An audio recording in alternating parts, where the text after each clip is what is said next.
Everyone, welcome back to my channel. कैसे हैं आप लोग? आई होप अच्छे ही होंगे। तो गाइस, आज अभी मैं जा रही हूँ खाटू श्याम जी। आपने शायद उसका नाम सुना होगा, राजस्थान में है। तो अभी रात का टाइम है, हमारी पूरी रात तो ओवरनाइट जर्नी रहेगी। सुबह हम वहाँ पहुँचेंगे, तो आप चलिए मेरे साथ साथ और वीडियो को पूरा देखना है। बहुत ही इंटरेस्टिंग और बहुत ही अच्छी वीडियो होने वाली है। बीच में स्किप मत करना और लाइक ज़रूर करना। गर्मी बहुत ज़्यादा हो गई है और राजस्थान में तो और भी ज़्यादा गर्मी है। चलिए वहाँ जाके देखते हैं कि टेम्परेचर कितना है और क्या हाल है वहाँ का। वैसे गर्मी यहाँ भी बहुत ज़्यादा हो गई है एकदम से। अप्रैल में इतनी गर्मी होनी नहीं चाहिए, लेकिन हो गई है। तो हम अभी अपनी बस का वेट कर रहे हैं। रोड पे आ गए हैं, रात के 9 बज रहे हैं।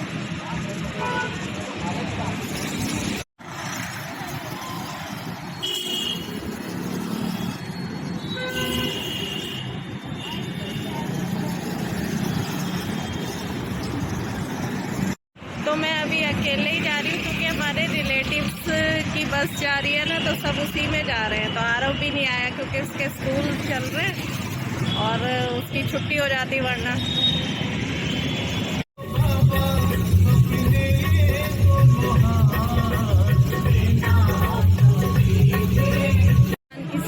एंटर हो गए हैं हम।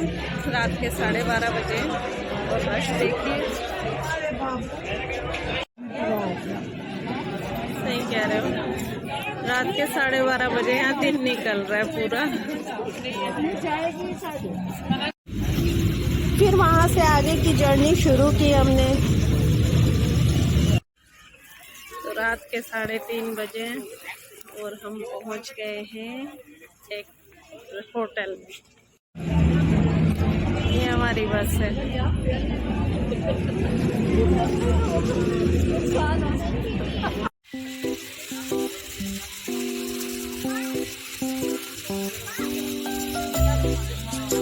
तो सुबह हो गई है, सूरज की किरणें निकल आई हैं और हमारी जर्नी भी अब खत्म होने वाली है। अब हम पहुंचने वाले हैं खाटू श्याम जी। बने रहे। तो गाइज, खाटू श्याम बाबा का मंदिर राजस्थान के सीकर जिले में स्थित है। ये हिंदुओं का एक सुप्रसिद्ध मंदिर है जो कि बहुत फेमस है और बहुत लोग इनके दर्शन के लिए वहां जाते हैं। दिल्ली से जाते हुए आपको सबसे पहले रिंगस नामक कस्बे में पहुंचना होगा। यह कस्बा सीकर और जयपुर हाईवे के बीच में स्थित है। यह कस्बा खाटू श्याम जी के सबसे नज़दीक का रेलवे स्टेशन भी है। और यदि आप हवाई मार्ग से यात्रा करना चाहते हैं तो सबसे पहले आपको जयपुर पहुंचना होगा और वहां से आपको रिंगस आना होगा।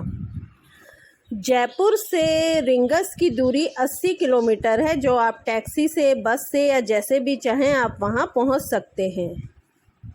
जैसे ही आप खाटू श्याम पहुंचेंगे तो आपको वहां पे एक प्रवेश द्वार देखने के लिए मिलेगा और उससे अंदर आते ही आपको वहां पे बहुत सारी धर्मशालाएं देखने के लिए मिलेंगी, जिनमें आप बहुत ही रीज़नेबल रेट में आप वहां पर रुक सकते हैं। और यहाँ पे गाड़ी की और बसेस के लिए बहुत बड़ी बड़ी पार्किंग बनी हुई हैं। यहाँ पे जो धर्मशालाएं हैं वो बहुत ही सस्ती हैं। अगर आप बिना एसी का एक रूम ठीक ठाक सी धर्मशाला में लेते हैं तो आपको 200 रुपये में भी मिल जाएगा।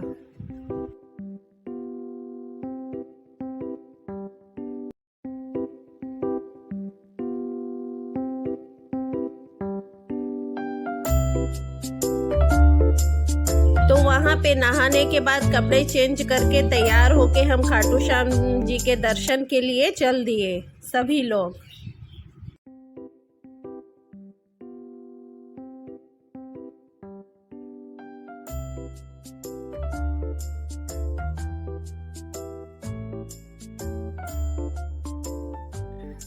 वहाँ से जब हम आगे बढ़े तो वहाँ के मार्केट की खूबसूरती देखने लायक थी। रश बहुत ज़्यादा था और हर तरफ दुकानें सजी हुई थी बाबा के सामान के लिए, प्रसाद की, आपको झंडे वालों की और गुलाब के फूल की, इत्र की दुकानें भी मिलेंगी। और यहाँ पे टीका लगाने वाले भी बहुत लोग आपको मिलेंगे। ये दुकानें देखने में इतनी खूबसूरत हैं कि इनकी खूबसूरती देखते ही बनती है।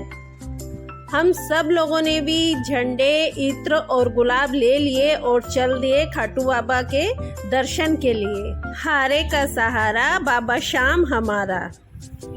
अगर आपको वीडियो अच्छी लगे तो वीडियो को लाइक जरूर कीजिएगा और बेल आइकन को भी प्रेस कीजिएगा ताकि मेरी आगे आने वाली वीडियो का नोटिफिकेशन आप तक पहुंच सके। और अगर आप चैनल पर नए हैं तो उसे सब्सक्राइब करना ना भूलें। बाबा खाटू श्याम का संबंध महाभारत काल से बताया जाता है। ये पांडुपुत्र भीम के पुत्र घटोत्कच के पुत्र थे। इनका नाम बब्रीक था जो कि इनके घुंघराले बालों के कारण पड़ा था।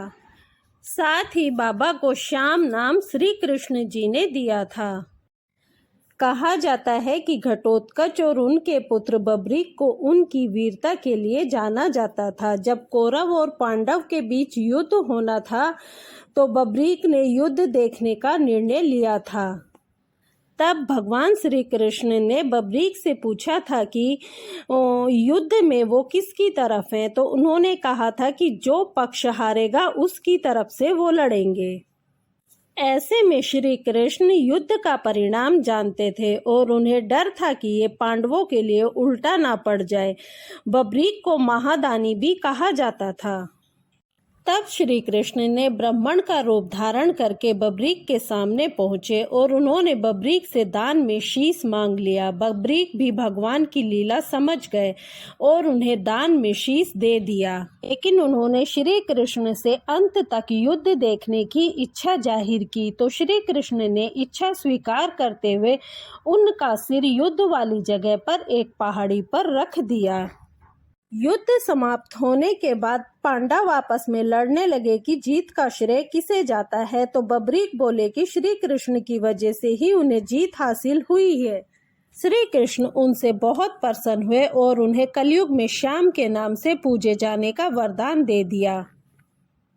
और आज हम बब्रीक को ही खाटू श्याम बाबा के नाम से जानते हैं, जो सबका सहारा बनते हैं। बाबा के मंदिर में जाने से पहले हम मंदिर से 500 मीटर दूर स्थित श्री श्याम कुंड पर पहुंचे।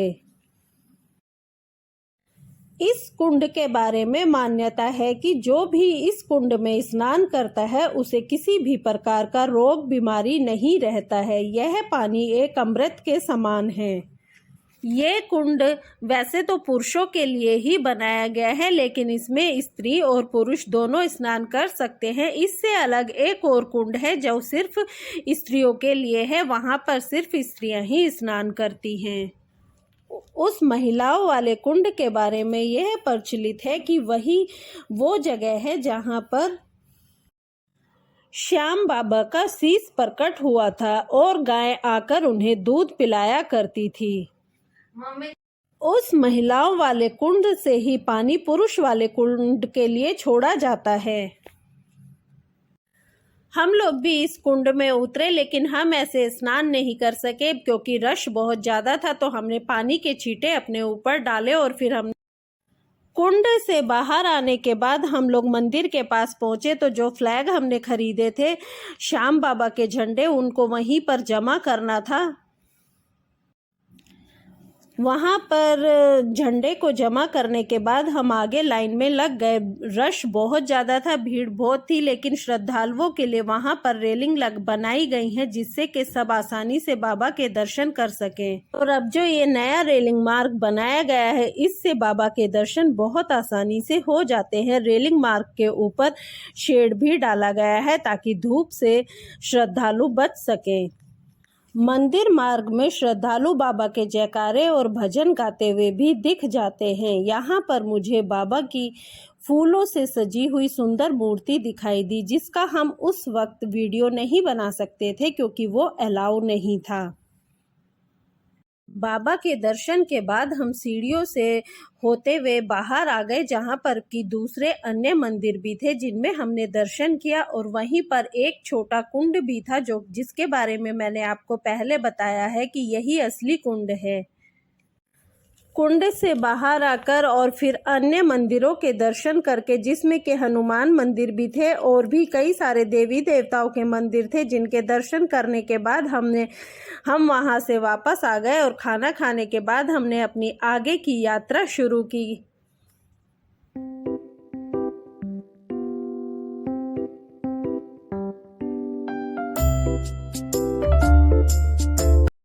बाबा खाटू श्याम जी के दर्शन करने के बाद हम लोग आगे सालासर बालाजी गए, जिसके बारे में मैं आपको अपने नेक्स्ट व्लॉग में बताऊंगी।